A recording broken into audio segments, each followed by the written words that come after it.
13th of December, 1935. Talk number 109. Two gentlemen from Ambala, the Punjab, had been here for a few weeks. Just before taking leave of Sri Bhagavan, one of them asked how he should remove the spiritual drowsiness of his friends or of other people in general.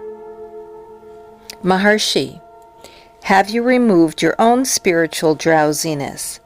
The force which is set up to remove your own drowsiness will also operate in other centers.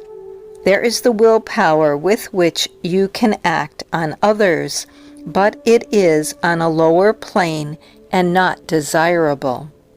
Take care of yourself first. Devotee, how to remove my own drowsiness? Maharshi, whose drowsiness is it? Inquire. Turn within. Turn all your inquiries towards search for self.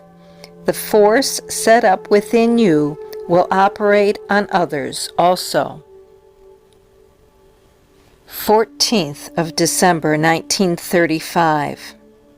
Talk number 110. An American lady asked Bhagavan what his experiences of samadhi were. When suggested that she should relate her experiences and ask if they were right, she replied that Sri Bhagavan's experiences ought to be correct and should be known, whereas her own were unimportant. She thus wanted to know if Sri Bhagavan felt his body hot or cold in samadhi, if he spent the first 3.5 years of his stay at Tiruvannamalai in prayers, and so on. Maharshi, samadhi transcends mind and speech and cannot be described. For example, the state of deep slumber cannot be described. Samadhi's state can still less be explained. Devotee, but I know that I am unconscious in deep sleep. Maharshi, consciousness and unconsciousness are only modes of the mind. Samadhi transcends the mind. Devotee, still you can say what it is like. Maharshi, you will know only when you are in samadhi. 16th December 1935. Talk number 111. A Telugu gentleman asked about Brahmaivaham. Maharshi, not to think I am Brahman or all is Brahman is itself Jiva Mukti. He asked about inspired action. Maharshi, let activities go on. They do not affect the pure self. 17th December 1935. Talk number 112. Mr. P. Brunton, while reading Upadesha Manjari, came across the statement that the ego, the world, and God are all unreal. He desired to use a different word for God, or at least a qualifying adjective, such as the creative force or personal God. Sri Bhagavan explained that God means samasti, that is, all that is plus the being, in the same way as I means the individual plus the being, and the world means the variety plus being.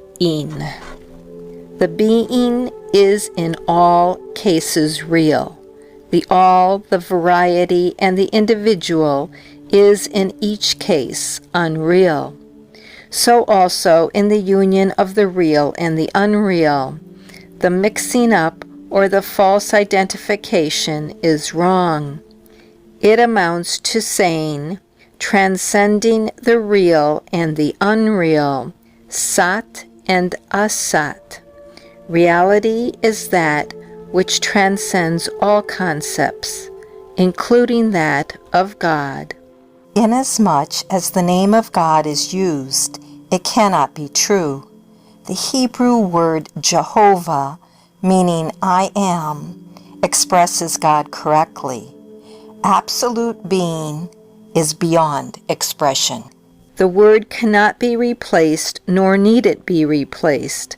The Englishman casually said that in prehistoric ages there was spirituality but not high intellect, whereas intellect has now developed. Sri Bhagavan pointed out that intellect raises the question, whose intellect? The answer is of the self. So intellect is a tool of the self. The self uses intellect for measuring variety. Intellect is not the self, nor apart from the self. The self alone is eternal. Intellect is only a phenomenon. People speak of the development of variety as being the development of intellect. Intellect was always there. The Creator created just as before. Consider your own state day by day. There is no intellect in dreamless deep sleep, but it is there now. There is no intellect in a child. It develops with age. How could there be manifestation of intellect without its seed in the sleep state and in the child? Why go to history to teach this fundamental fact? The level of truth of history is only the level of truth of the individual. Talk number 113. A Telugu gentleman asked about karma yoga.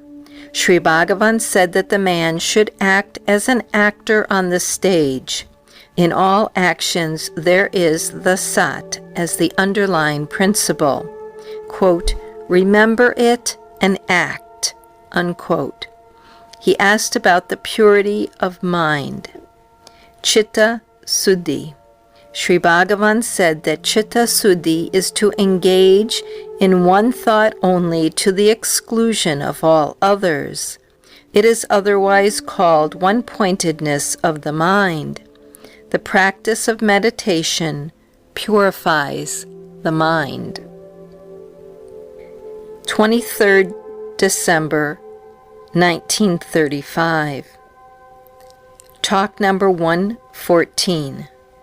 Baron van Velthem Ostran, an East German baron, asked, there should be harmony between knowledge of the self and knowledge of the world.